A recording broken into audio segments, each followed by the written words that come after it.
മലയോര മേഖലയിലെ വ്യാപാരികൾക്ക് ഇത് ഉണർവിന്റെ പെരുന്നാൾ കാലം. സ്കൂൾ വിപണി കൂടി സജീവമായതോടെ വിവിധ സാധനങ്ങൾ വാങ്ങാൻ മലയോര മേഖലയിലെത്തുന്നവരുടെ വലിയ തിരക്കാണ് പെരുന്നാൾ തലേന്ന് അനുഭവപ്പെട്ടത്.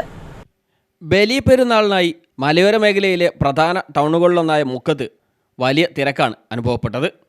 സ്കൂൾ വിപണി കൂടി സജീവമായതോടെ വിവിധ സാധനങ്ങൾ വാങ്ങാൻ മുക്കം നഗരത്തിലേക്ക് എത്തുന്നവരുടെ തിരക്ക് വർദ്ധിച്ചിരിക്കുകയാണ്. വാഹനപ്പെരുപ്പവും ആളുകളുടെ തിരക്കും മൂലം പലപ്പോഴും ഗതാഗതം വീർപ്പുമുട്ടി. കഴിഞ്ഞ 2 ദിവസങ്ങളിൽ മഴ മാറിയുന്നത് കച്ചവടക്കാർക്കും ഉപഭോക്താക്കൾക്കും വലിയ അനുഗ്രഹമായി. വസ്ത്രവ്യാപാര സ്ഥാപനങ്ങളിലും ഫാൻസി കടകളിലും ചെരുപ്പ് വിപണിയിലുമൊക്കെയാണ് കാര്യമായി തിരക്ക് അനുഭവപ്പെടുന്നത്. മുക്കത്തെ വിപണി ഏറ്റവും സജീവമാവുന്ന സീസണാണ് പെരുന്നാൾ സീസണെന്നും വ്യാപാരികൾ പറയുന്നു.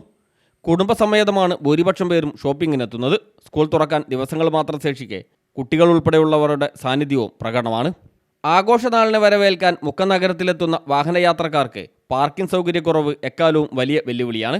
ഇരുചക്ര വാഹനങ്ങൾക്ക് പോലും സാധനം വാങ്ങേണ്ടുന്ന കടയ്ക്ക് മുമ്പിൽ നിർത്താൻ സാധിക്കില്ല. കാറിലും മറ്റും എത്തുന്നവരാവട്ടെ പലയിടങ്ങളിൽ വാഹനങ്ങൾ നിർത്തി നടന്നാണ് കടകളിലേക്ക് എത്തുന്നത്. മുക്കം PC റോഡിലും ബസ് സ്റ്റാൻഡിനരികിലൂടെയുള്ള റോഡിലും ബൈപ്പാസിലും പലപ്പോഴും ഗതാഗതക്കുരുക്ക് രൂക്ഷമാണ്. അനധികൃത പാർക്കിംഗ് കൂടിയാവുന്നതോടെ പലപ്പോഴും വെല്ലുവിളി വർദ്ധിക്കുന്നു.